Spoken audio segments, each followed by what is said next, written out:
Close your eyes and imagine a river older than memory. It flows from faraway mountains, cutting through endless desert, and each year, when the rains fall in distant lands, its waters rise and spill across the earth. The river is the Nile, the giver of life, the thread of eternity, the heart of Egypt. Along its fertile banks, thousands of years ago, one of humanity's greatest civilizations stirred to life. Before we drift deeper into this ancient story, a gentle reminder. If you enjoy journeys like this one, where history and myth blend into a soothing story, remember to subscribe to Story Hub.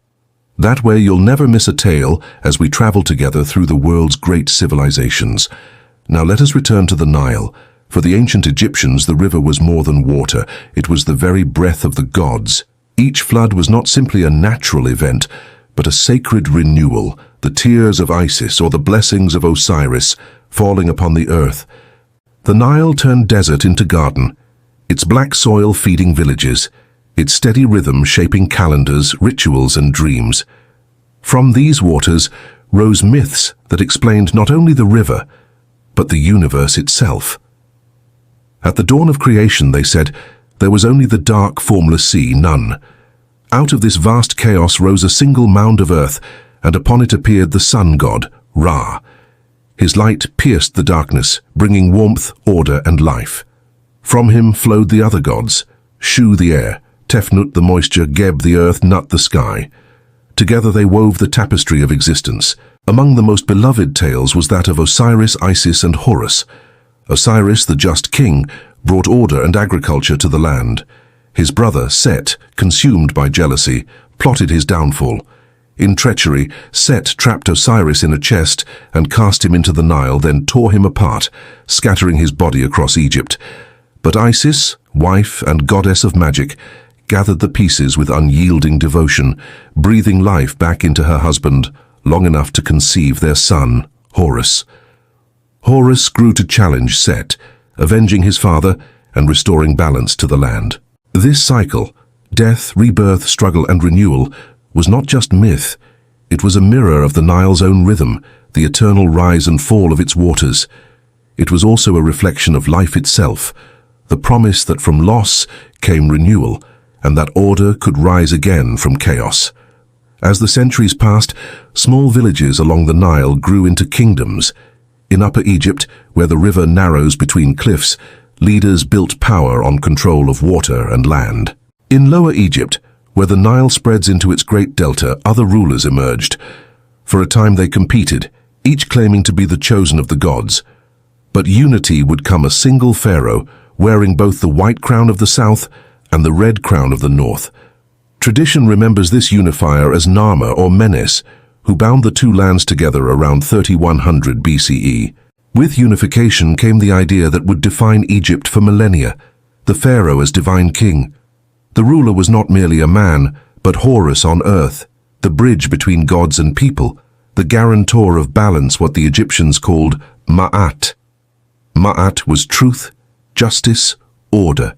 To preserve it was the pharaoh's sacred duty.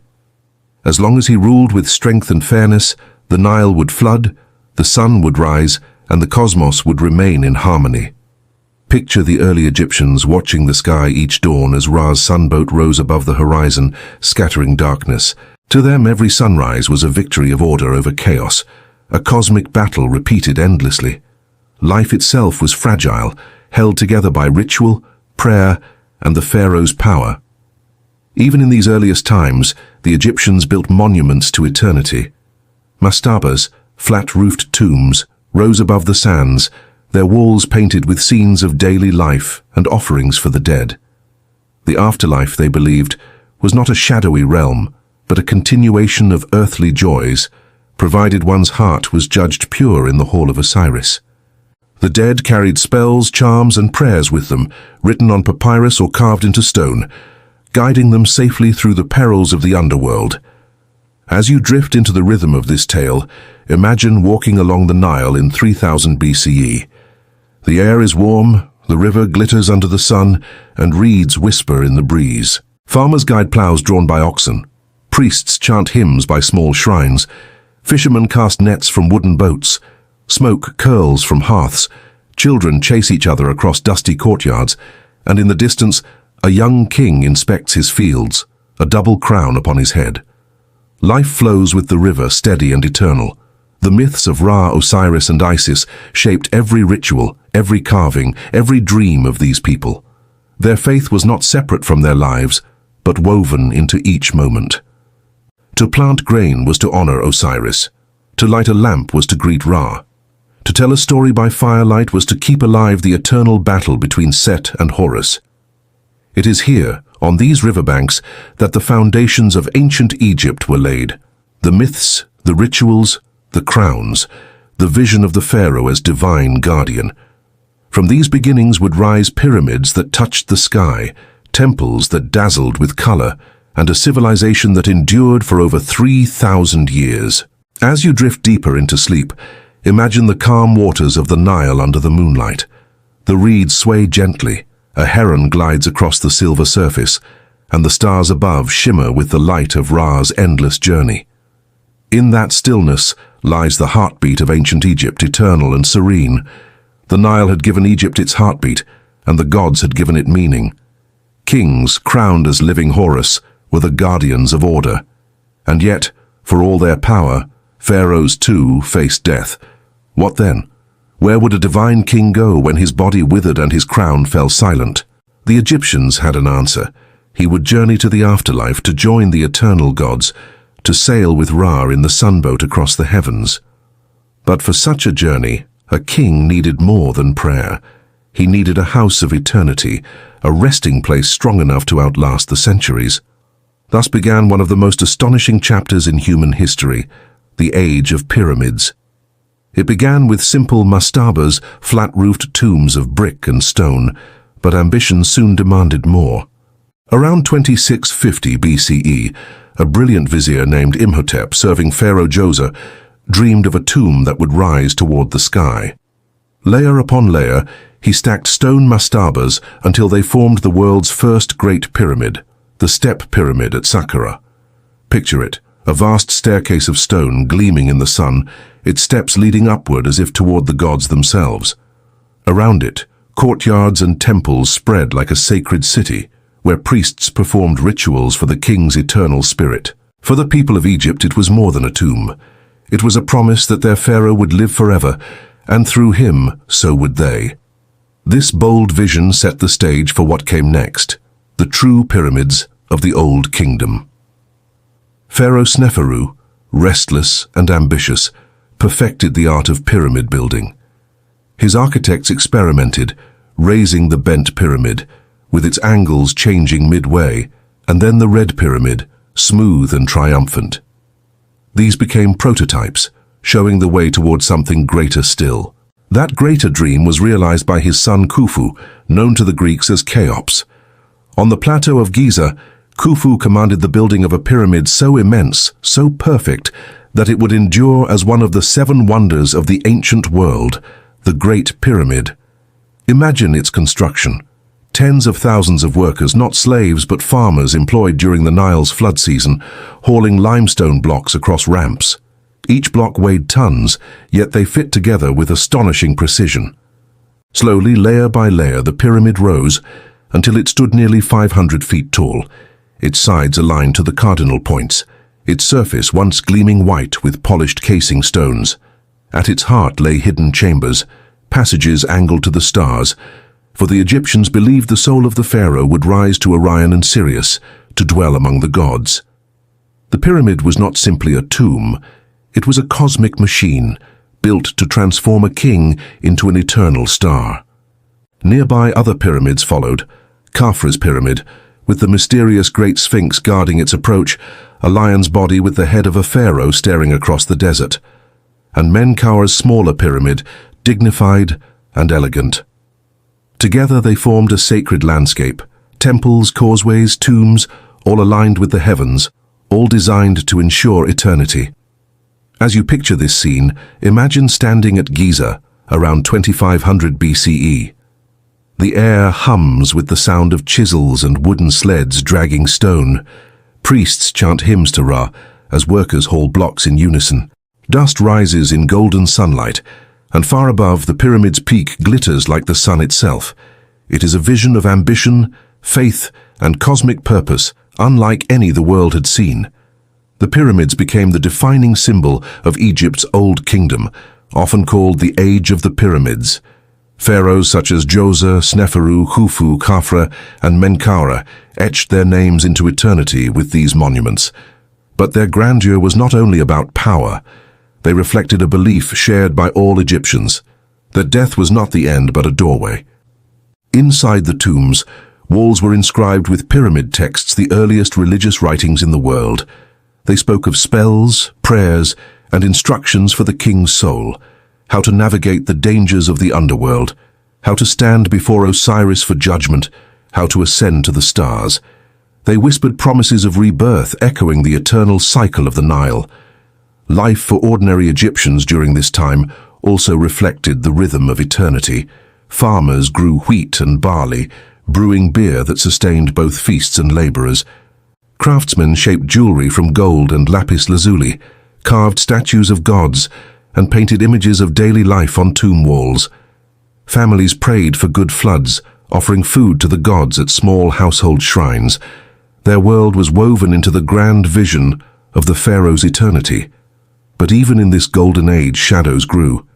Pyramid building demanded immense resources, and over generations, the power of local governors, the nomarchs, began to rise.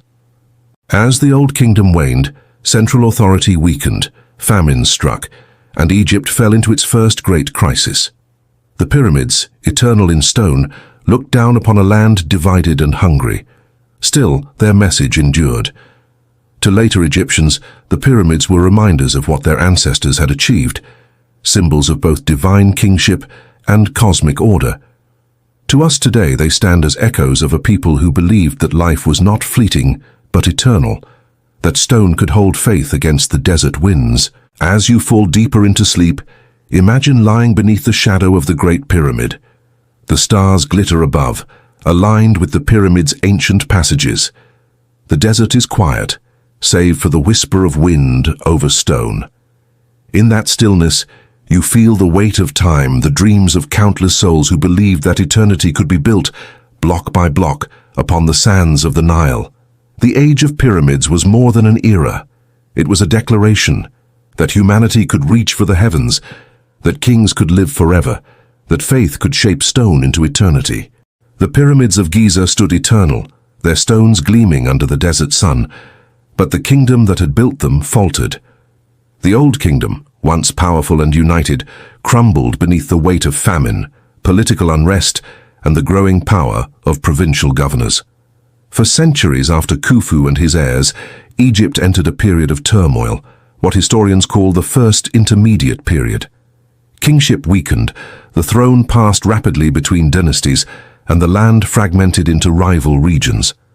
Imagine villages waiting desperately for the Nile to rise, but the floods failing year after year.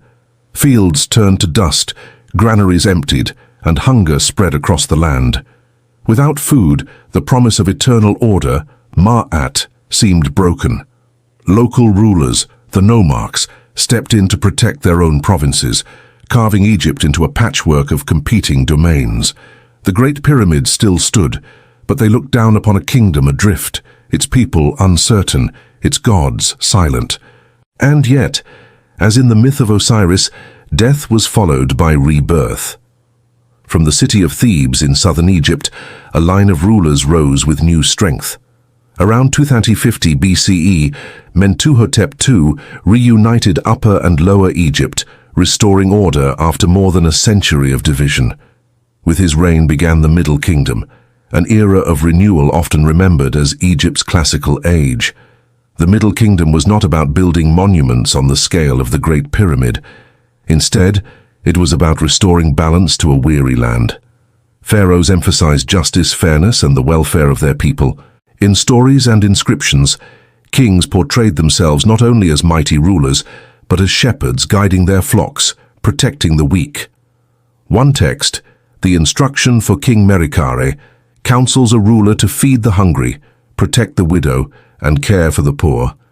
A vision of kingship rooted not only in power but in compassion. Imagine a farmer in this era, walking to his fields with renewed hope. The floods have returned, irrigation canals flow once more, and officials keep records to ensure taxes are fair. The pharaoh is no longer a distant god-king on a golden throne, but a guardian of justice upholding Ma'at for all. If the Old Kingdom gave us pyramids of stone, the Middle Kingdom gave us pyramids of words. Literature blossomed in this age, with tales, wisdom texts, and poetry that echoed through the centuries. There were stories of shipwrecks and magical islands, of kings disguised among commoners, of journeys into the afterlife. There were laments, songs mourning chaos and calling for order, and there were hymns celebrating the beauty of the Nile and the bounty it brought. Picture a scribe by lamplight, dipping his reed pen into ink, copying a tale onto papyrus. His words carry across time, whispering still of hopes, fears, and dreams long past. These writings made the Middle Kingdom not only an age of political unity but of cultural memory. The Middle Kingdom pharaohs also turned their attention outward. They fortified Egypt's borders, building walls and fortresses in Nubia to the south, securing gold mines and trade routes. To the east, they extended influence into the Sinai and beyond, controlling precious minerals like turquoise. Domestically, great irrigation projects transformed the land. One of the most ambitious was the expansion of the Fayum oasis, where canals and dikes turned desert into farmland. Imagine water rushing into once barren soil, creating fields of green in a place where sand had stretched unbroken. The focus was less on grand pyramids, though some were built, and more on temples, fortifications, and practical projects that improved life for ordinary Egyptians. Yet, even in this renewed age, Egypt remained vulnerable. The pharaohs of the Middle Kingdom held power firmly, but their successors faced challenges familiar from the past: ambitious officials, restless neighbors, and the constant need to maintain the Nile's bounty. By around 1800 BCE, the Middle Kingdom began to weaken. Dynasties changed hands, local rulers gained power again, and foreign groups from Western Asia, the Hyksos, began to enter the Nile Delta. With new technologies like the horse-drawn chariot, they would soon challenge Egyptian dominance.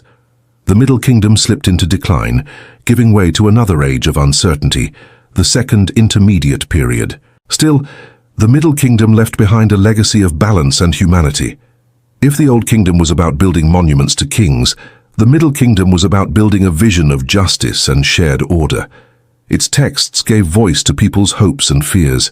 Its canals and projects reshaped the land itself. Its pharaohs were remembered not only as warriors, but as guardians of Ma'at in troubled times. As you drift deeper into sleep, imagine the Nile in this age. The floods have returned, and by the river's edge children laugh as they chase each other through green fields. In the villages, granaries are full. Lamps flicker in homes, and storytellers recite tales of shipwrecked sailors and wandering kings. In distant Thebes, the pharaoh stands before the gods, offering prayers not only for eternity, but for peace, justice, and the welfare of his people. The Middle Kingdom was a quieter age than the pyramid builders, but in its quiet, it found beauty. It reminded Egypt, and us, that greatness lies not only in stone, but in fairness, in words, in the steady return of order after chaos. The river flows on, the stars wheel above, and Egypt prepares for its next chapter. An age of empire, of glory, and of queens and kings whose names still echo across the desert sands. The Middle Kingdom had restored order after the collapse of the Pyramid Age, but its balance was fragile. Foreigners known as the Hyksos entered the Nile Delta, bringing with them the horse, the chariot, and new weapons of war. For a time, these outsiders ruled northern Egypt, while native pharaohs clung to power in the south. The land of the gods seemed humbled, its authority split, its people uncertain. But Egypt was never destined to remain subdued. From Thebes rose kings who rallied their armies, learned the weapons of their enemies, and turned the tide. One of these, Ahmose I, expelled the Hyksos, uniting the land once more around 1550 BCE. With his victory began a new age of power and brilliance, the period historians call the New Kingdom. Imagine the mood of Egypt in this moment. After years of foreign domination, the people once again saw a pharaoh crowned in Thebes, wearing the double crown of Upper and Lower Egypt. The gods had returned, Maat was restored, and the Nile seemed to flow with renewed vigor.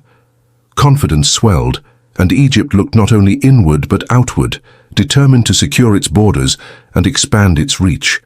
Pharaohs of the new kingdom built armies unlike any before, mastering the chariot and equipping soldiers with bronze-tipped spears, composite bows and shields of leather and wood. Campaigns pushed deep into Nubia to the south, rich in gold and ivory, and into the Levant to the north, where cities and trade routes were brought under Egyptian sway. Egypt became not just a kingdom, but an empire, commanding lands beyond its deserts. Yet it was not only war that defined this age. It was also a time of dazzling art, colossal temples, and rulers whose names still shine through the centuries. Among them was Hatshepsut, the queen who became pharaoh. When her husband died, she ruled first as regent for her stepson, but soon she took full power, donning the pharaoh's crown and even the false beard that symbolized kingship. For over 20 years, she ruled Egypt, not with endless wars, but with trade and building. Picture her mortuary temple at Deir el-Bahari, its terraces rising in elegant steps against the cliffs, adorned with reliefs, showing her expedition to the land of Punt. Ships returned from that fabled land with incense trees, ivory and exotic animals, proof of Egypt's wealth and reach. Under Hatshepsut, Egypt flourished, her reign remembered as one of peace and prosperity. Her stepson, Thutmose III, who eventually took the throne, was a different kind of ruler. Called the Napoleon of Egypt, he led campaigns across the Levant, expanding Egypt's empire to its greatest extent. Cities paid tribute, and treasures poured into Thebes. Temples rose in thanks to the gods, their columns and statues towering, their walls carved with victories. Egypt now stood as one of the most powerful empires the world had known. As centuries passed, other great rulers followed. Amenhotep III presided over an Egypt at the height of its wealth and influence, building grand temples and colossal statues, such as the towering colossi of Memnon that still gaze over the Nile Valley today. His reign was filled with diplomacy, with letters exchanged between kings of Babylon, Mitanni, and the Hittites, rulers across the ancient world who acknowledged Egypt's grandeur. But it was his son, Amenhotep IV, who would shake Egypt with a revolution. Rejecting the traditional pantheon of gods, he proclaimed the sun disk, Aten, as the one true god. He changed his name to Akhenaten and moved the capital to a new city, Akhetaten, known today as Amarna. Art shifted, depicting the royal family with elongated forms, basking in the rays of Aten. His queen Nefertiti stood beside him in power and beauty, her image immortalized in the famous bust that still captures the world's gaze.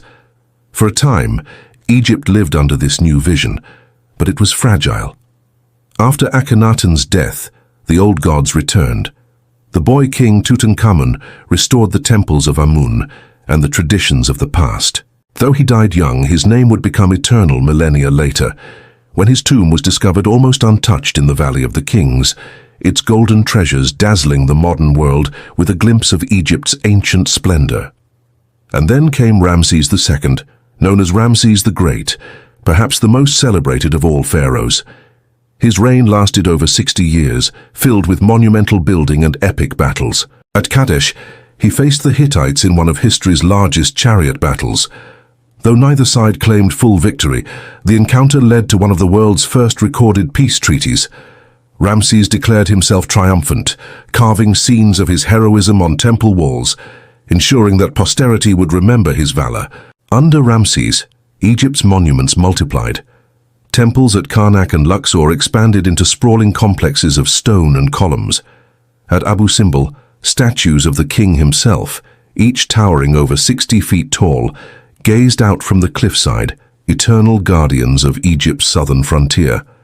These works were not mere buildings, they were acts of devotion and declarations of power, linking the pharaoh to gods and eternity. Life in the new kingdom for ordinary Egyptians reflected the empire's prosperity. Farmers tilled rich fields, craftsmen created jewelry and statues, scribes recorded the flood levels of the Nile and the lists of tribute from foreign lands. Priests performed elaborate rituals in grand temples, their chants echoing in halls that dwarfed the human form. Festivals filled the cities with music, feasting, and processions of gods carried in golden barks. It was a world alive with grandeur, a time when Egypt seemed unshakable. Yet beneath the splendor, challenges grew. Maintaining empire demanded constant campaigns and heavy tribute. Priests of Amun, growing wealthy, began to rival the power of the pharaoh. Foreign enemies pressed at the borders, and internal strains pulled at the seams of unity. In time, the glory of the new kingdom would wane, just as the pyramids had before. But for now, in this golden age, Egypt shone brighter than ever. Its temples touched the heavens, its pharaohs ruled lands from Nubia to the Levant, its art and stories flourished, and its people believed themselves at the very center of creation. As you drift deeper into sleep, imagine the Nile during this radiant age. At Luxor, columns rise like forests of stone, their tops painted with blue and green. In Thebes, priests light incense as sun rays stream through temple gates. On distant frontiers, chariots roll across the sands, their wheels flashing in the sun. And on the cliffs above the river, colossal statues watch in silence, their gaze steady, eternal, unblinking. The new kingdom was Egypt's moment of greatest glory, a time when kings and queens sought to live as gods, when temples rivaled the mountains, and when the desert itself seemed to bow before the vision of eternity. The new kingdom was the height of Egypt's glory. Pharaohs had expanded its borders, built temples so vast that their columns seemed like forests of stone and filled the land with wealth and monuments. Yet amid this splendor, one king dared to dream of something radically different. His name was Amenhotep IV, but the world would remember him by the name he chose for himself, Akhenaten. At first, he was like other pharaohs, born to rule as the son of Amenhotep III. But as he grew into power, he began to turn away from Egypt's ancient gods. For centuries, the people had prayed to a great pantheon, Amun, Osiris, Isis, Horus, Hathor, Thoth, each god tied to a city, a temple, a force of life. But Amenhotep IV declared that all of these were shadows, and above them shone a single true power, the Aten, the disk of the sun. He changed his name to Akhenaten, meaning beneficial to Aten, and proclaimed himself not just pharaoh, but prophet of this one god. The Aten was not shown as a man, woman, or animal, but as a glowing sun whose rays ended in open hands, reaching down to bless the earth. It was light, warmth, and life itself. To honor Aten, Akhenaten moved the capital away from Thebes, breaking with centuries of tradition. In a desert plain, he built a new city called Akhetaten, the horizon of Aten. Today it is known as Amarna. Imagine the city as it rose from the sand, broad avenues open to the sunlight, temples without dark inner sanctuaries where the rays of Aten could stream down upon the altars. Priests performed rituals not in hidden chambers, but under the open sky, their faces lifted toward the blazing sun. By his side through all of this was his queen, Nefertiti, whose name meant, "The beautiful one has come." She was no mere consort, but a partner in his revolution. Together they are shown in art unlike any Egypt had seen before. The royal family depicted with intimacy, seated together with their daughters, touched by the rays of Aten. Their figures were elongated, their faces delicate, their postures natural rather than stiff. It was a new style, breaking away from centuries of formality, mirroring the spiritual break Akhenaten sought to create. Picture their portraits painted on palace walls, Akhenaten and Nefertiti leaning toward one another, their children playing on their laps, the sun's rays stretching down, ending in tiny hands offering life. To their followers, this was a vision of harmony, of divine light made manifest in a loving family.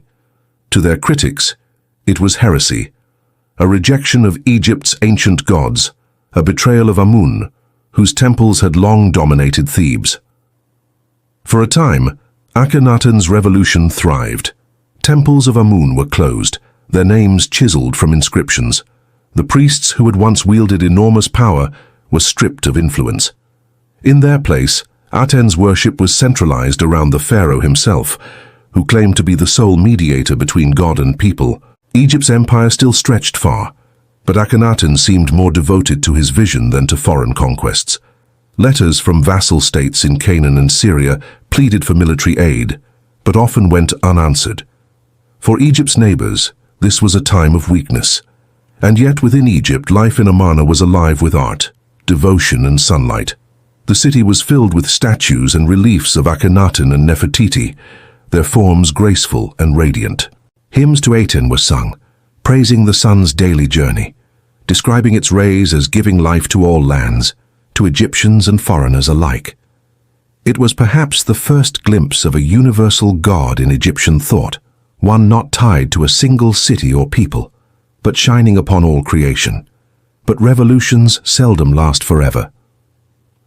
After less than 2 decades, the light of Amarna began to fade. Akhenaten's focus on religion had weakened Egypt's military power, and enemies pressed at its borders. At home, resentment grew among those who longed for the old gods, whose temples and festivals had defined life for centuries. The priests of Amun waited, patient and watchful. Akhenaten's later years were shadowed by instability. His beloved Nefertiti may have co-ruled with him, though her fate remains uncertain. Some believe she took a new name and ruled briefly after his death. Others think she passed away before him. Their city, once filled with devotion to the sun, was soon abandoned to the desert winds. After Akhenaten's death, a young boy took the throne. His name was Tutankhaten, but it was quickly changed to Tutankhamun, living image of Amun. The gods of old had returned, their temples restored, their names once again carved into stone. The Aten was not forgotten, but it was reduced to one god among many, a brief experiment in monotheism swept aside by tradition. Akhetaten itself fell into ruin. Its palaces crumbled, its statues shattered, its memory cursed.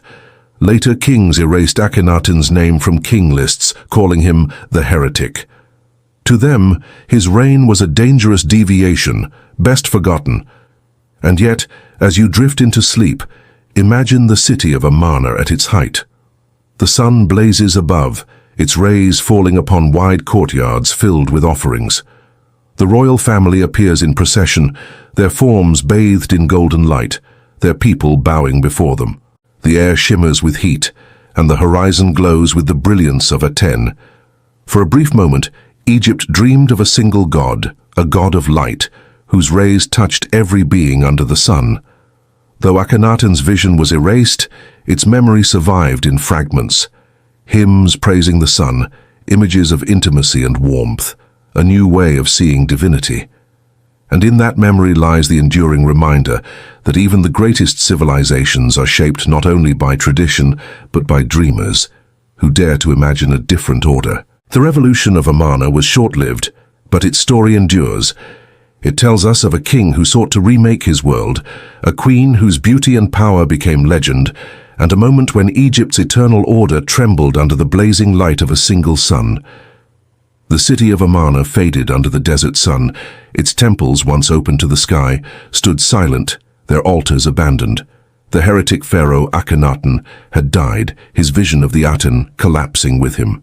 Egypt longed for stability, for the gods who had guided them for millennia, for the order of Ma'at restored. Into this moment of uncertainty stepped a boy, a child who would rule a kingdom and whose name would echo through the ages. His birth name was Tutankhaten, living image of Aten. But soon after he took the throne, the boy king changed it to Tutankhamun, living image of Amun. With that change, the old gods returned to Egypt. Temples to Amun reopened, their priests regaining power, their processions filling the streets once more. The images of Aten were quietly removed, and the memory of Akhenaten's revolution was buried, literally and figuratively, beneath layers of stone and silence.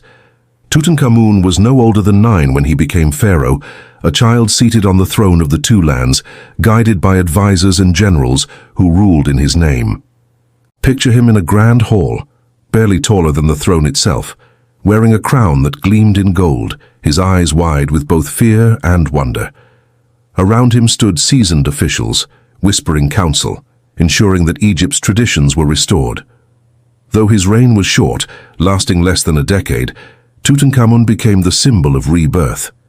He ordered repairs to temples neglected during Akhenaten's time, offering gifts to Amun, Ptah, and the other ancient gods.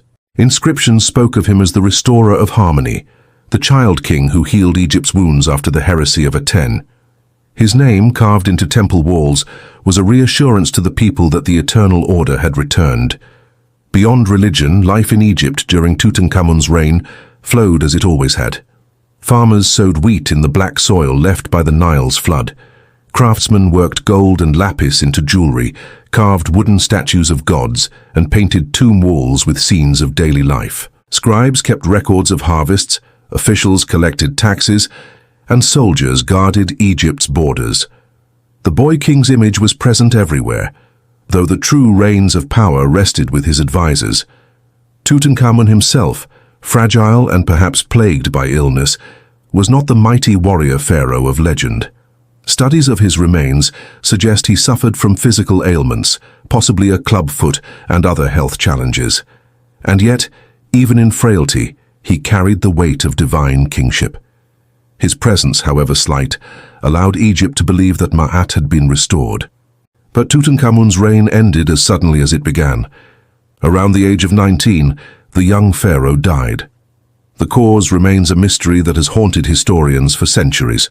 Some whisper of assassination, others of illness, or perhaps an accident. Whatever the truth, the boy king was gone, leaving Egypt once more in uncertainty. His burial was rushed, for his death was unexpected. A tomb in the Valley of the Kings was prepared in haste, smaller than those of greater rulers, yet filled with treasures meant to guide him into the afterlife. Priests performed the rituals, placing charms and amulets upon his body, wrapping him in linen and laying him within nested coffins of gold. Over him they placed a mask of extraordinary beauty, a face of hammered gold inlaid with lapis and quartz, serene and eternal, the very image of a god. For over 3,000 years, Tutankhamun slept in silence. His tomb, unlike so many others, was forgotten, its entrance buried under rubble and debris. Grave robbers passed it by, and the desert sands hid its secret. Egypt's great temples crumbled, its empire fell to foreign powers, yet the boy king's resting place remained untouched. Then, in the year 1922, a British archaeologist named Howard Carter uncovered a staircase in the Valley of the Kings. Step by step, he descended into darkness, his team's torches flickering against ancient stone. At the end of a sealed doorway, he peered through a small hole, and when asked if he could see anything, he whispered, "Yes, wonderful things." Inside lay Tutankhamun's tomb, filled with treasures beyond imagining. Chariots of gold, thrones adorned with scenes of the young king and his queen Ankhesenamun, statues of gods, and shrines covered in hieroglyphs. And at the heart of it all, the golden mask of Tutankhamun, its calm gaze staring out from the shadows of history. For the modern world, Tutankhamun became a symbol of ancient Egypt itself, the mystery, the splendor, the promise of eternity. His tomb gave us the most vivid glimpse into pharaonic life ever discovered, a time capsule of faith, wealth, and artistry. And yet, for the Egyptians of his time, he was more than a treasure. He was the boy who restored the old gods, who healed the wounds of Amarna, who carried the hopes of a civilization longing for order. His reign may have been brief, but it bridged a chasm between upheaval and tradition, ensuring that Egypt's eternal cycle continued. As you drift deeper into sleep, imagine the Valley of the Kings under the night sky. The cliffs glow pale in the moonlight, and hidden beneath them the boy king rests in golden silence. In your mind's eye you see his mask serene, radiant, unchanging. The Nile flows on, the temples rise once more, and Egypt, guided by the gods of old, prepares for new chapters of glory. Tutankhamun was not Egypt's greatest king in life, but in death he became its most enduring symbol. His story reminds us that even the smallest flame, if preserved, can shine across millennia, carrying the light of a civilization into the dreams of future ages. The Valley of the Kings lay quiet, guarding Tutankhamun's tomb in golden silence. But Egypt's story was far from over. In the centuries that followed, pharaohs rose who sought not only to restore Egypt's order, but to lift it to dazzling new heights.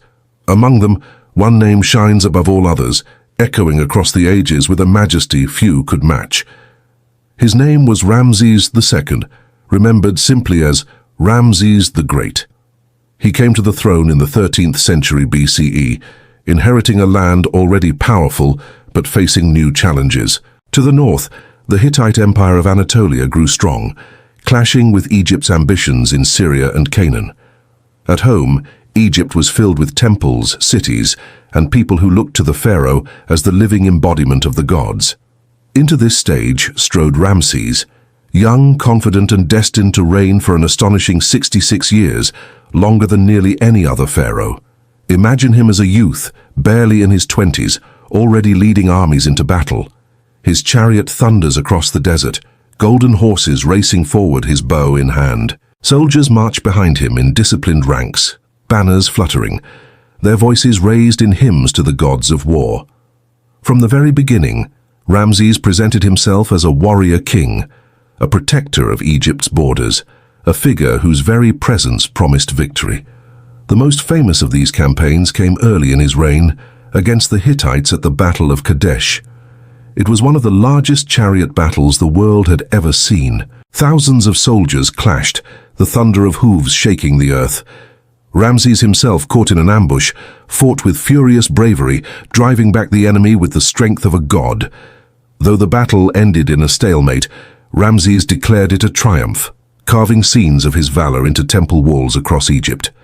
For centuries, his image was remembered as the pharaoh who stood alone against an army, shining with divine radiance. But Ramses was more than a warrior. He was also a builder, perhaps the greatest builder in Egypt's long history. He covered the land with monuments so vast that even today they inspire awe. At Thebes, he expanded the temples of Karnak and Luxor, filling them with colossal statues of himself, towering pillars, and inscriptions praising his deeds. Most famously, in the cliffs of Nubia, he carved the breathtaking temples of Abu Simbel. Imagine approaching them at dawn, as the rising sun illuminates 4 colossal statues of Ramses, each more than 60 feet tall, seated in majesty. Within, vast halls stretch into the mountain, their walls adorned with images of the pharaoh offering to the gods. And twice a year, the sun's rays penetrate the temple, illuminating Ramses' statue deep within, a testament to the precision and ambition of Egyptian engineering. By his side through all this grandeur was his beloved queen, Nefertari. For her, Ramses built a temple of equal beauty at Abu Simbel, its facade graced with statues nearly as tall as the king's own. Inside, delicate carvings show Nefertari as Hathor, the goddess of love and music, her features serene and timeless. Their love story was immortalized in stone, a rare tribute in an age where queens were often overshadowed. Ramses filled Egypt not only with monuments but with children. He fathered over 100 sons and daughters, ensuring his bloodline flowed through palaces, temples, and distant garrisons. His family became a symbol of abundance and continuity, embodying Egypt's prosperity under his reign. Yet beyond the splendor, Ramses' rule also reveals the challenges of empire. His wars against the Hittites stretched on, costly and exhausting. But in the end, a remarkable moment occurred. Egypt and the Hittites signed what is considered the world's first known peace treaty, a pact inscribed in hieroglyphs and cuneiform. It pledged mutual aid and eternal friendship between the two great powers. For a world so often torn by conflict, this was a vision of diplomacy ahead of its time. Under Ramses, Egypt reached a zenith of cultural richness. Temples flourished with festivals, priests chanted hymns that echoed across stone courtyards, and artisans created statues and jewelry of unmatched refinement. The Nile flowed strong, fields yielded abundant harvests, and the people looked upon their king with reverence. For them, Ramses was not just a man, but a god walking upon earth. As his reign stretched into decades, Ramses became a living legend. Imagine an old king, his hair turned silver, his body marked by time but his spirit unbroken. He had outlived many of his children, seen generations come and go, yet he remained on the throne, the eternal shepherd of Egypt. For 66 years he ruled, longer than most Egyptians could even dream of living. His presence became the rhythm of their lives, as eternal as the Nile itself. When Ramses finally died, Egypt mourned as it had not for centuries. He was laid to rest in the Valley of the Kings, his tomb filled with treasures, though like so many others, it was plundered in time. His mummy, preserved in linen wrappings, survives to this day. His face, gaunt yet noble, a reminder that even gods grow old. And yet, Ramses did not vanish with death. His monuments still tower across Egypt, his statues gazing calmly across rivers and deserts, his name carved into stone more than any other pharaoh. The Greeks, centuries later, marveled at his colossal works and wove legends around him. The poet Shelley would write of his ruined statue, calling him Ozymandias, King of Kings, whose shattered visage still bore the pride of eternity. As you drift deeper into sleep, picture Abu Simbel beneath the stars. The desert is silent. The great statues sit in eternal vigil, their faces bathed in moonlight. Inside, the walls glow faintly with the memory of hymns and prayers, the voices of priests praising Ramses and the gods.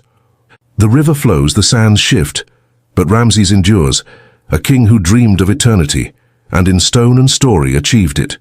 His reign was Egypt's zenith, a blaze of glory that would echo long after his passing. Yet even in such splendor, time moves forward, and Egypt's story would march on, toward new challenges, new rulers, and the slow fading of its golden age. The statues of Ramses still gazed across the desert, their faces lit by the rising sun. But after his long reign, Egypt slowly began to change. The zenith of glory, with temples rising like mountains and kings reigning like gods, began to give way to strain. Behind the glittering monuments and carved promises of eternity, cracks appeared in the fabric of Egypt's world. The new kingdom, for all its triumphs, had stretched Egypt far. Its armies had marched into Canaan and Syria, its chariots had thundered against the Hittites, its wealth had poured in from Nubia and beyond. But empires are fragile things, balanced between power and pressure, and Egypt was no exception. After Ramses the Great, few pharaohs possessed his strength or vision. Picture the court of a later Ramesside king, the throne room still decorated with gold and fine linen, but the coffers not as full. The priests whispering in darkened halls, the army restless and underpaid. Egypt remained powerful, but the glow of invincibility had begun to fade. It was in this time that new storms gathered beyond Egypt's borders. From the eastern Mediterranean came mysterious raiders, a coalition known to history as the Sea Peoples.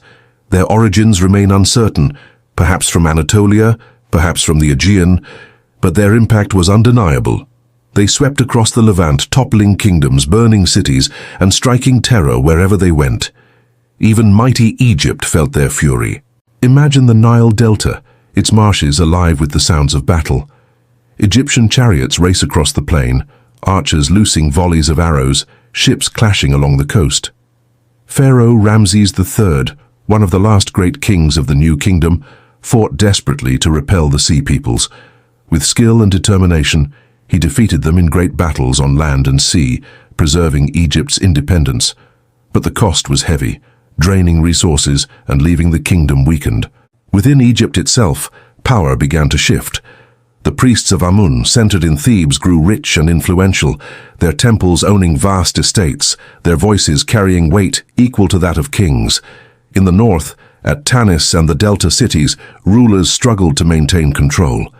Egypt was not divided outright, but the unity that had defined its earlier glory was slipping away. The people still honored the gods, still tilled their fields, still watched the floods of the Nile. Yet the sense of boundless triumph had faded. Wars had drained the treasury, famines struck from time to time, and whispers of unrest echoed in the provinces. The monuments were still built, but smaller, less ambitious, as though the kingdom's energy no longer stretched to the heavens. By around 1000 BCE, Egypt entered what we call the Third Intermediate Period.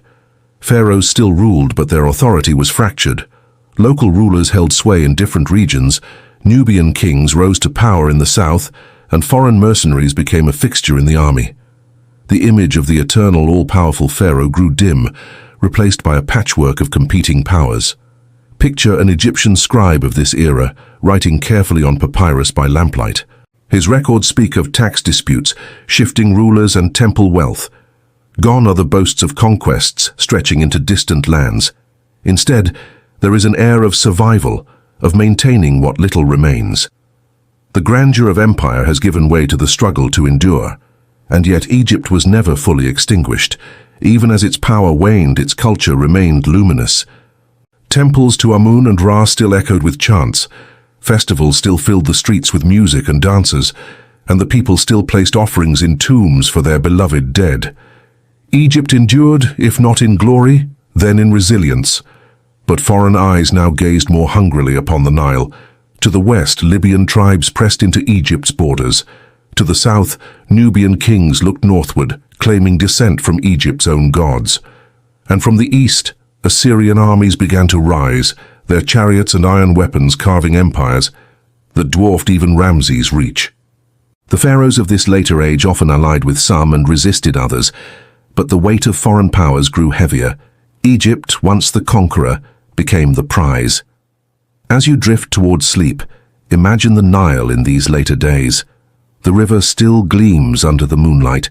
Fishermen cast their nets as they had for centuries, and children chase one another in the dust of village streets. But in the distance, a traveler might see the ruins of once great temples, their stones cracked, their statues toppled. The whispers of glory remain, but they are mingled with the sighs of decline. Still, Egypt's story was not yet finished. It would endure invasions, foreign kings, and times of darkness, but its name, its gods, its symbols of eternity, the scarab, the ankh, the eye of Horus, would continue to shine. The world would look upon it with wonder, even as its crown slipped from the hands of native kings. The late kingdom had begun, and though the golden age had passed, Egypt's spirit remained unbroken, waiting for the next chapter of its long and extraordinary story. The Nile still flowed, eternal as the heavens, but Egypt's crown had begun to pass from foreign hand to foreign hand. Once pharaohs had marched their armies beyond the desert, seizing cities, bending kings to their will. But now, Egypt itself became the jewel that others longed to claim. In the shadow of its fallen greatness, Egypt entered an age of conquerors. First came the Assyrians, whose empire stretched like a storm cloud across the Near East. With iron weapons and disciplined armies, they swept into the Nile Delta in the 7th century BCE. Their kings, fierce and merciless, demanded tribute. For the first time in centuries, Egyptians bowed to rulers from beyond their borders.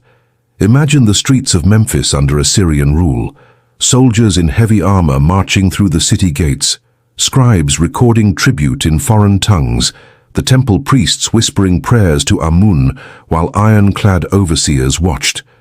For the people, the land of the gods felt humbled, its pharaohs reduced to puppets, their crowns tarnished by foreign hands. But the Assyrians, though mighty, did not hold Egypt long. Like a whirlwind, their empire moved on, leaving Egypt to a brief breath of independence. Native dynasties rose once more, pharaohs reclaiming the throne, but the world had shifted. Egypt's borders no longer stretched into Syria or Palestine. Its role was no longer that of conqueror, but of survivor. Then came the Persians. In the 6th century BCE, Cyrus the Great forged an empire that spread from the mountains of Persia to the plains of Anatolia and the deserts of Mesopotamia. His successors cast their eyes upon Egypt, and under Cambyses II, they crossed the Sinai, defeating Egypt's last native pharaohs. Picture Cambyses entering Memphis in triumph. The Persian banners wave in the hot desert wind, their cavalry gleaming with bronze and iron. The temples of Egypt are respected, but their gods now serve a foreign king. Egypt becomes a satrapy, a province of the great Persian Empire. Tribute flows eastward, carried on ships and caravans, the wealth of the Nile enriching distant capitals like Persepolis and Susa. And yet under Persian rule, Egypt endured. The satraps allowed the priests to continue their rituals, the scribes to write their papyri, the farmers to plant their fields. But the crown, once worn by living gods, now rested on the heads of kings who lived far beyond the horizon. Egypt's independence flickered like a fading flame. Still, rebellion was never far. Again and again, Egyptians rose against their Persian overlords. Some rebellions succeeded for a time, restoring native pharaohs to power. Others failed, crushed beneath Persian armies. It was a cycle of resistance and conquest, hope and despair. The Nile flowed on, but the throne grew ever more fragile. Then, in the 4th century BCE, a new power swept across the known world, a man whose name would echo as far as the Indus River, Alexander the Great. The young Macedonian king carved through Persia's empire with fire and steel. In 332 BCE, he marched into Egypt, welcomed not as a conqueror, but as a liberator. For the Egyptians, weary of Persian rule, Alexander's arrival was a chance for renewal. Imagine Alexandria in its earliest days, a city rising on the Mediterranean coast, founded by Alexander himself. Wide streets, a great harbor filled with ships, and soon a library that would gather the wisdom of the world. Alexander honored Egypt's gods, journeying to the oracle of Amun at Siwa, where priests declared him the son of Zeus Ammon, blending Greek and Egyptian divinity. In the eyes of many, he was not only a conqueror, but a new kind of pharaoh. But Alexander's time in Egypt was brief. His gaze was fixed eastward, toward Persia, toward India, toward glory without end. When he died young, his empire shattered into pieces, claimed by his generals. Egypt fell into the hands of one of them, Ptolemy, who founded a dynasty that would rule for centuries. The Ptolemaic dynasty was unlike any Egypt had seen before. Its rulers were Greek in origin, speaking the language of Homer and Plato. But they wore the crowns of pharaohs, offering sacrifices to Isis and Osiris, commissioning temples to Horus and Hathor. They were foreigners, yet they cloaked themselves in the symbols of Egypt, blending two great cultures into one. Under the Ptolemies, Egypt prospered once more. The city of Alexandria grew into a beacon of learning, its library gathering scrolls from every corner of the known world. Scholars, mathematicians, and philosophers debated beneath its colonnades, while merchants from Greece, Africa, and Asia filled its bustling markets. At the same time, temples continued to rise along the Nile, hieroglyphs still carved upon their walls, even as Greek inscriptions appeared beside them. But behind this brilliance lay tension. The Ptolemies ruled as monarchs, often ruthless, their family torn by intrigue, assassinations, and civil wars. They leaned on Egyptian priests for legitimacy and on Greek soldiers for strength, walking a narrow path between two worlds. For the people it was an age of both wonder and unease, and from the west a new power stirred, a republic that would one day become an empire. Rome's gaze turned toward the Mediterranean, and in time it would fall upon Egypt, the breadbasket of empires, the jewel of the Nile. As you sink deeper into rest, imagine Egypt in this age of foreign kings. The temples are still filled with incense, the hymns of priests still rise into the night, and the Nile still floods as it has for thousands of years. Yet in the royal courts, the accents are foreign, the crowns heavy with compromise. Egypt, once the master of its destiny, has become the prize of empires. But even in conquest, Egypt's soul endured. Its gods were worshipped, its wisdom studied, its beauty admired. Conquerors came and went, but Egypt remained eternal, waiting for the next act of its long and winding story. The Ptolemies had ruled Egypt for nearly 3 centuries. Their palaces in Alexandria shimmered with marble colonnades, their courts filled with Greek philosophers, Egyptian priests, and foreign ambassadors. Yet for all their brilliance, their dynasty was troubled, torn by family rivalries, betrayals, and wars of succession. Into this world of intrigue, where Egypt stood as both wealthy and fragile, a final queen emerged. Her name was Cleopatra VII, and she would become the most famous of them all. Cleopatra was born in 69 BCE, a princess of the Ptolemaic line. From childhood, she was surrounded by palace plots and deadly politics. The Ptolemaic dynasty was notorious for sibling rivalries, brothers against sisters, parents against children, even marriages between siblings to preserve royal blood. The throne of Egypt was never secure, and survival often meant cunning as much as power. Yet Cleopatra grew into more than just another claimant to a fractured dynasty. She was intelligent, fluent in many languages, Greek, Egyptian, Aramaic, and perhaps more. Unlike many of her predecessors, she embraced Egypt's native culture, learning the tongue of her people and presenting herself not just as a Greek monarch, but as pharaoh in the ancient sense, the daughter of Isis herself. When her father, Ptolemy the Phthene, died, Cleopatra ascended the throne alongside her younger brother Ptolemy the Phthene. But almost immediately tension flared. Advisors favored the boy king, while Cleopatra asserted her own authority. The conflict soon escalated into open war, with Cleopatra forced to flee Alexandria. It was then that fate brought her into the orbit of the greatest power rising in the Mediterranean, Rome. The Roman Republic had grown into a vast empire in all but name, stretching from Spain to Asia. Its generals commanded mighty armies, and its senators decided the fate of kings and queens. Among them, one man towered above the rest, Julius Caesar. In 48 BCE, Caesar pursued his rival Pompey to Egypt. Pompey sought refuge with Ptolemy III, but the boy king's advisors murdered him, hoping to win Caesar's favor. Instead, the act horrified Caesar, who entered Alexandria not as an ally but as a master, determined to settle Egypt's royal dispute himself. It was then that Cleopatra made her boldest move. Legend tells us she had herself smuggled into Caesar's quarters rolled in a carpet, or perhaps hidden in a linen sack. When unrolled before him, she emerged radiant, a queen without throne, but with a charisma that captivated Rome's most powerful man. Caesar, charmed and impressed, chose to back her claim.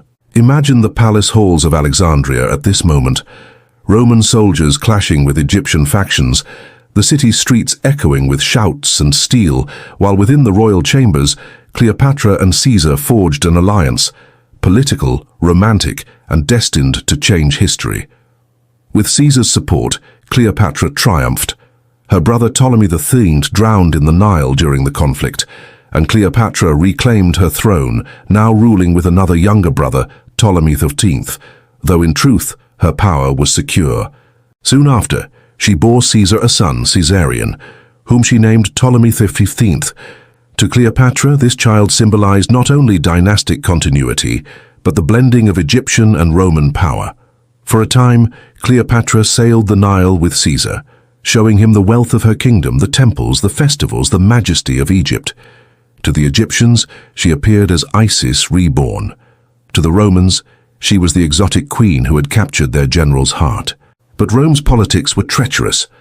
In 44 BCE, Julius Caesar was assassinated on the Ides of March, struck down by senators who feared his growing power. Cleopatra, left vulnerable, returned to Egypt with her son. It was then that a new figure rose in Rome. Mark Antony, one of Caesar's closest allies, a man of immense charisma and ambition. With Caesar gone, Rome was plunged into civil war, divided between Antony in the east, Octavian, Caesar's adopted heir, in the west, and others who sought control. Antony summoned Cleopatra to answer charges that she had aided Caesar's enemies. She sailed to meet him, not in fear, but in splendor. Picture the scene. Cleopatra's royal barge gliding up the river, its sails purple, its oars of silver flashing in the sun. She reclines beneath a canopy of gold, dressed as the goddess Isis, while servants scatter perfumes into the air. Musicians play, dancers sway, and the air is thick with incense. When Antony beheld her, he too was captivated, just as Caesar had been. Their meeting blossomed into alliance and love. Cleopatra and Antony became partners in power, bound by passion and ambition. Together they ruled from Alexandria, Antony turning his back on Rome's traditions, Cleopatra seeking to restore Egypt's greatness. To their enemies in Rome, this was scandalous. A Roman general enthralled by a foreign queen, betraying his heritage for love and luxury. Yet for a time their union shone brightly. They had children together, twins named Alexander Helios and Cleopatra Selene, and later a son, Ptolemy Philadelphus. Cleopatra envisioned a dynasty that would unite Egypt and Rome, stretching across the known world. But destiny was not kind. Octavian, Caesar's heir, used Antony and Cleopatra's romance as a weapon, portraying Antony as a traitor, seduced by an Eastern temptress. In 31 BCE, their forces met Octavian's at the Battle of Actium, a great naval clash on the Ionian Sea. Cleopatra and Antony's fleet fought bravely, but when Cleopatra's ships withdrew, Antony followed, and their army collapsed. They fled to Egypt, their hopes unraveling. Octavian pursued, determined to seize the Nile's wealth and end their reign. In 30 BCE, as his forces entered Alexandria, Antony, believing Cleopatra dead, fell on his own sword. Mortally wounded, he was brought to her, and there in her arms the great general died. The Cleopatra, left alone, faced Octavian's conquest. She would not be paraded in chains through Rome, displayed as a trophy of humiliation. Instead, she chose her own end. According to legend, she clasped a serpent, an asp, to her breast, its venom granting her death in dignity. Others say poison was hidden in her comb or ointment. However it happened, Cleopatra died as she had lived, a queen of Egypt, proud and unbowed. Her son Caesarion was captured and killed, ending the Ptolemaic line. Egypt was annexed into the Roman Empire, no longer ruled by pharaohs but by governors sent from distant Rome. The age of pharaohs, stretching back 3,000 years, had come to its final close. And yet Cleopatra's name lived on. To some she was a temptress who lured great men to ruin. To others she was a brilliant ruler who fought to preserve her kingdom against impossible odds. To Egypt she was the last pharaoh, the final embodiment of Isis, whose life and death marked both an ending and a beginning. As you drift deeper into dreams, imagine the palace of Alexandria on that final night. The torches burn low, the sea murmurs against the shore, and within her chambers, Cleopatra stands regal, her eyes fixed on eternity. Beyond her, the Nile flows as it always has, indifferent to queens and conquerors, carrying the memory of Egypt's greatness into the endless horizon. The pharaohs had fallen, but their legacy would endure, in stone, in story, and in the hearts of all who gaze upon the monuments of the Nile and whisper the names of its immortal rulers. Cleopatra had taken her final breath, and with her the long line of pharaohs ended. For 3,000 years Egypt had been ruled by kings and queens who called themselves divine, the children of Ra, Horus on earth, the guardians of Ma'at. But now, in 30 BCE, Egypt became something new, a province of Rome. Octavian, soon to be Augustus, the first Roman emperor, claimed Egypt not as just another conquest, but as his personal possession. Its wealth, its grain, its fabled treasures were too precious to entrust to senators or generals. Instead, he placed it directly under imperial control. For Rome, Egypt became the empire's breadbasket, its fertile Nile fields sending shipments of grain across the Mediterranean to feed the bustling heart of the new empire. Imagine the ships, their sails billowing in the desert wind, laden with wheat from Egypt's harvest. They cross the sea to Rome, where hungry crowds gather at the granaries, their lives tethered to the bounty of the Nile. In this way, Egypt remained vital, its riches sustaining the empire that had claimed it. Life along the Nile did not end with Cleopatra. Farmers still rose at dawn to till their fields, scribes still recorded harvests on papyrus scrolls, and priests still tended the temples of Isis and Osiris. But the rhythm of Egypt's life now beat to Roman drums. Governors appointed by the emperor ruled from Alexandria, enforcing Roman law, collecting taxes, and guarding the grain. The city of Alexandria itself flourished under Roman rule, a dazzling metropolis that remained the jewel of the Mediterranean. Its great library, though diminished, still gathered knowledge from across the world. Its lighthouse, the Pharos, guided ships for miles, a wonder of the ancient world. Merchants crowded its harbors, sailors shouted in dozens of languages, and philosophers debated in its halls. In Alexandria, Egypt was not just Egyptian, but cosmopolitan, tied to Rome, Greece, Africa, and beyond. And yet, amid this blending, the old gods did not vanish. Isis remained beloved, not only in Egypt but across the Roman Empire. Her cult spread to Rome itself, where temples rose in her honor, and citizens prayed to her for healing, love, and protection. Serapis, a god born of Greek and Egyptian traditions, was worshipped in both Alexandria and Rome, a symbol of how Egypt's spirit endured even under foreign rule. But change was constant. The Romans, pragmatic as ever, exploited Egypt's resources while allowing its traditions to persist so long as they caused no trouble. The grand temples of earlier ages were still visited, but new constructions slowed, and over time hieroglyphs, the sacred writing of the pharaohs, began to fade from common use. Greek became the language of administration, Latin the tongue of conquerors, while the ancient script of the Nile slipped gradually into silence. Still, Egypt remained a land of fascination for Rome. Emperors visited its monuments, marveling at pyramids already 2,000 years old, sailing the Nile like tourists of eternity. Augustus himself journeyed to see them, gazing at the colossal works of Khufu and Ramses, perhaps humbled by the shadow of pharaohs who had ruled so long before him. Later emperors, like Hadrian, also walked among the ruins, leaving inscriptions to mark their passage, their curiosity mingled with awe. But the Roman embrace was not always gentle. Heavy taxes weighed upon Egypt's people. Grain was taken to feed Rome, sometimes leaving shortages along the Nile. Rebellions flared, put down by Roman legions whose discipline and steel crushed resistance. Egypt was valuable but never fully free. As centuries passed, the empire itself shifted. In the first centuries CE, Christianity began to spread. In Egypt, it took root with surprising speed. The old gods of Isis and Osiris gave way to the teachings of Christ, carried by apostles and believers who found fertile ground along the Nile. By the 3rd century, Egyptian monks withdrew into the desert, founding monasteries, seeking solitude in the silence of the sands. They became pioneers of Christian spirituality, their example inspiring monks across the world.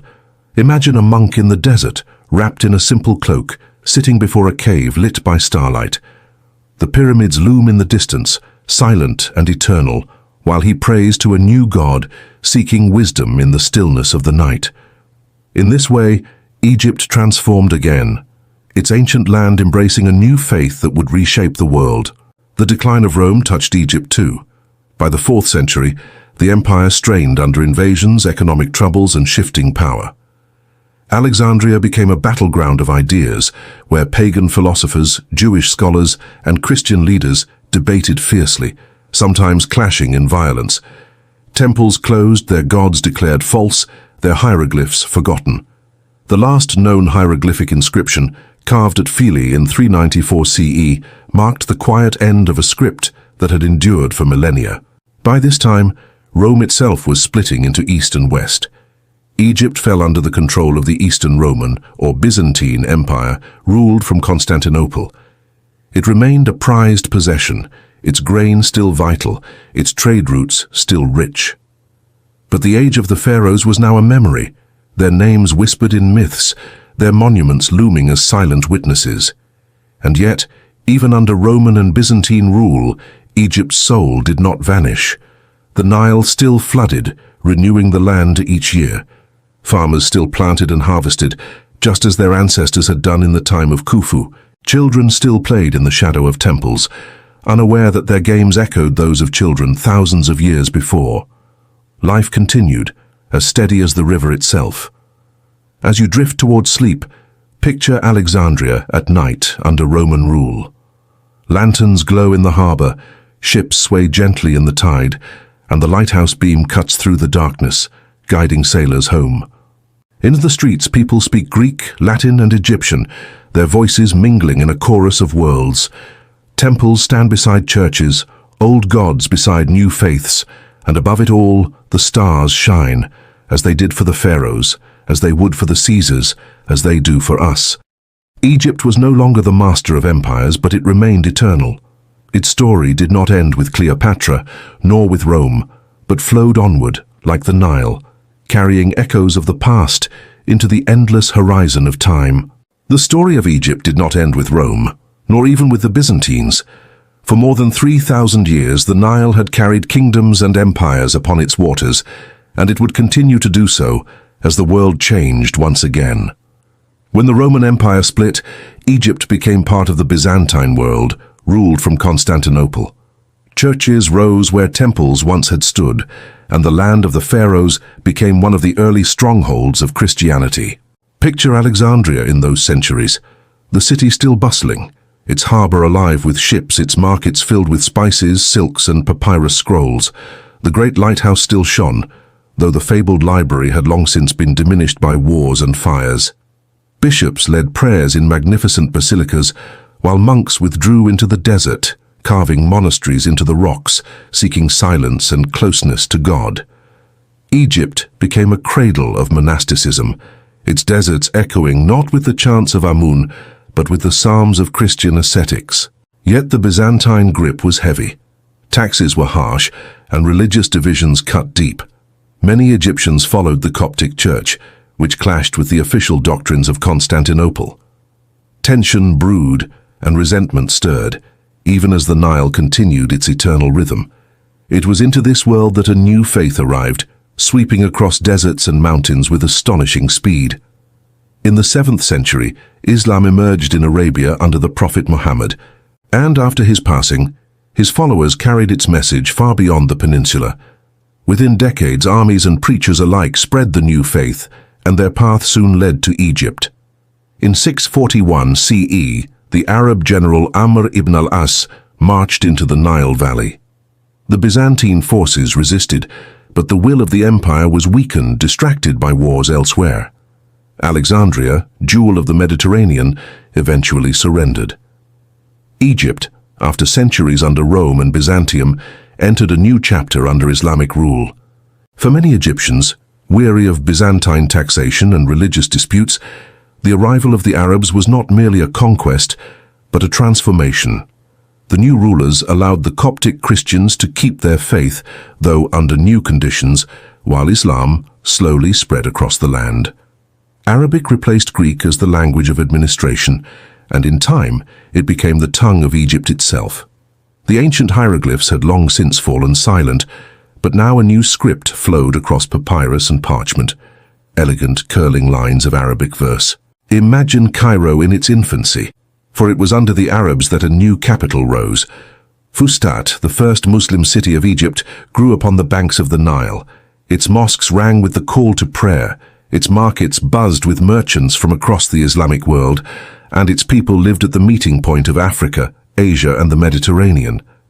In later centuries, Cairo itself would grow from these foundations, becoming one of the greatest cities of the medieval world. Islam brought not only faith but connection. Egypt was no longer the edge of an empire, but the heart of a vast network that stretched from Spain to Persia, from the Sahara to Central Asia. Caravans carried gold from Africa, spices from India, and silk from China, and through Egypt these treasures passed. The Nile, eternal and patient, now flowed into a wider world, binding Egypt to lands it had never touched before. And yet, even as the call to prayer echoed across the land, the memory of older Egypt endured. The pyramids still stood on the Giza plateau, their stones weathered but unbroken. Travelers from distant lands came to marvel at them, just as Roman emperors once had, their imaginations stirred by the thought of kings who had reigned thousands of years earlier. To the Arabs, the pyramids and temples became signs of a forgotten age, mysteries left behind by a people whose wisdom seemed unfathomable. Under Islam, Egypt flourished once more. New dynasties rose, the Umayyads, then the Abbasids, each leaving their mark. Later, the Fatimids made Cairo their capital, filling it with mosques, palaces, and universities. The city became a beacon of learning, where scholars studied astronomy, medicine, and philosophy beneath the glow of oil lamps. The rhythm of life along the Nile, planting, harvest, prayer, and trade, continued, but the world around Egypt had shifted once again. As centuries passed, Egypt would know glory and hardship, wealth and invasion. Crusaders would arrive from Europe, Mongols would threaten from the east, and the Ottomans would one day fold Egypt into their empire. Yet through all these changes, Egypt's identity endured. The Nile still rose, the fields still blossomed, and the pyramids still cast their eternal shadows upon the sand. As you drift deeper into sleep, picture the Nile at twilight in this new age. The call to prayer rises from a minaret, mingling with the songs of boatmen as they guide their feluccas across the water. In the distance, the pyramids glow faintly in the fading sun, ancient witnesses to yet another transformation. Villages are alive with the scent of bread baking, with children laughing in the dusk, while in Cairo scholars pore over manuscripts by lamplight, tracing the stars and debating the mysteries of God. Egypt, once the land of Ra and Osiris, had become the land of Allah and his Prophet, and yet through every change it remained itself, the gift of the Nile, the eternal bridge between past and future, earth and heaven. Its story did not end with the pharaohs, nor with Rome, nor even with the dawn of Islam. It continued, flowing like the river itself, carrying memory, faith, and wonder through the endless horizon of time. The pyramids still watched over the desert, their stones weathered by time, but life in Egypt had shifted. The Nile flowed, patient and eternal, and on its banks rose a city that would define the Middle Ages, Cairo. After the first centuries of Islamic rule, Egypt became part of the vast Abbasid Empire. From their capital in Baghdad, the Abbasids ruled a world that stretched from Spain to Persia. Egypt, as always, was treasured for its fertile soil and strategic position. But soon, Egypt would carve its own place within this Islamic tapestry, with Cairo at its heart. In 969 CE, the Fatimids, a powerful dynasty, claiming descent from the Prophet's daughter Fatima, conquered Egypt. They founded a new city, Al-Qahira, the victorious, which we know today as Cairo. From the beginning, Cairo was a city of ambition. The Fatimids filled it with palaces, mosques, and learning. Its streets bustled with merchants carrying spices from India, ivory from Africa, and silks from the East. Its scholars debated philosophy, astronomy, and medicine, their ideas spreading across continents. Imagine walking through Fatimid Cairo, narrow streets lined with vendors selling dates and figs, the call to prayer rising from newly built mosques, the golden domes glinting in the sun. In grand palaces, caliphs held court, surrounded by poets, scientists, and theologians. Cairo became a jewel of the Islamic world, rivaling Baghdad and Cordoba in its brilliance. But power is never eternal. The Fatimids eventually weakened, undone by internal strife and external threats. Into this vacuum stepped a new power, the Ayyubids, founded by one of history's most famous figures, Saladin. Saladin, known for his chivalry as much as his victories, rose in the 12th century during the era of the Crusades. From Cairo, he led armies that clashed with European crusaders, reclaiming Jerusalem in 1187 and becoming a legend across both East and West. Under his rule, Cairo became not only a center of learning but of faith, its mosques filled with worshippers, its markets thriving. Saladin strengthened Egypt's defenses, building a great citadel that still stands today, perched above the city, a fortress watching over the Nile Valley. After the Ayyubids came the Mamluks, a dynasty unlike any other. The Mamluks were not born rulers, but soldiers, enslaved boys brought from distant lands, trained as warriors, and eventually rising to power through sheer skill and loyalty. In 1250, they seized Egypt and built a regime that would last for centuries. Their story is one of transformation, of outsiders who became kings. Under the Mamluks, Cairo entered its golden age. The city became one of the richest and most splendid in the world. Caravanserais welcomed traders from Africa, Asia, and Europe. The streets were alive with languages, with goods from every corner of the known world. Mosques and madrasas rose in stone and marble, their minarets piercing the sky, their walls carved with intricate calligraphy. Imagine Cairo at this height, the clamor of markets, the aroma of spices and roasting meats, the cries of merchants hawking fabrics dyed in brilliant colors. Pilgrims passed through on their way to Mecca, scholars debated in courtyards, and artisans crafted works of breathtaking beauty. The city's skyline glittered with domes and towers, each one a testament to faith and power. The Mamluks were also warriors, fierce defenders of Egypt against threats from east and west. When the Mongols, whose horsemen had burned cities from China to the Middle East, swept toward Egypt, it was the Mamluks who stood against them. In 1260, at the Battle of Ain Jalut, they defeated the Mongols, halting their advance and protecting not only Egypt, but the Islamic world. This victory secured their legacy as saviors of civilization. For centuries, Mamluk Cairo thrived. It became the beating heart of trade between East and West, its markets overflowing with goods, its scholars preserving and expanding knowledge. It was said that whoever ruled Cairo held the key to the world's wealth.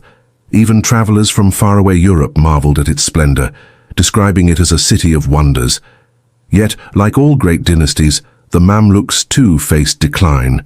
Internal rivalries weakened their grip, and the rise of new powers, The Ottomans from the north, the Portuguese along the seas, slowly shifted trade and power away from Cairo. By the early 16th century, the Ottomans marched into Egypt, defeating the last Mamluk armies and folding Egypt into their vast empire. Still, the memory of medieval Egypt remained luminous.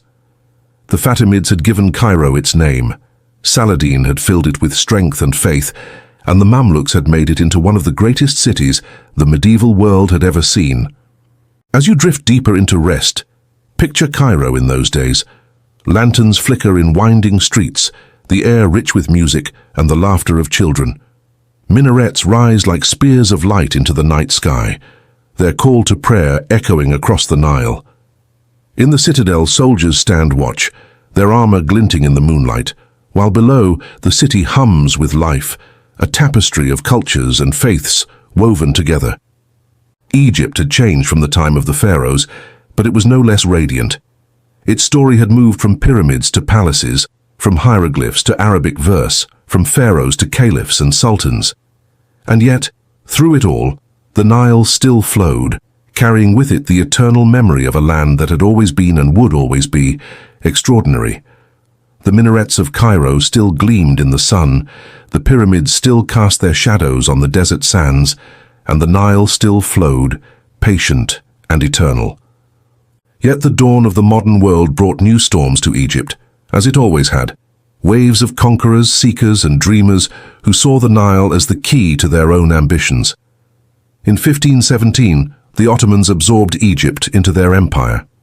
The proud Mamluks, who had once defeated Mongols and Crusaders, bent before the power of Sultan Selim there. Cairo remained a vibrant city, a jewel of the Ottoman realm, but its independence was gone.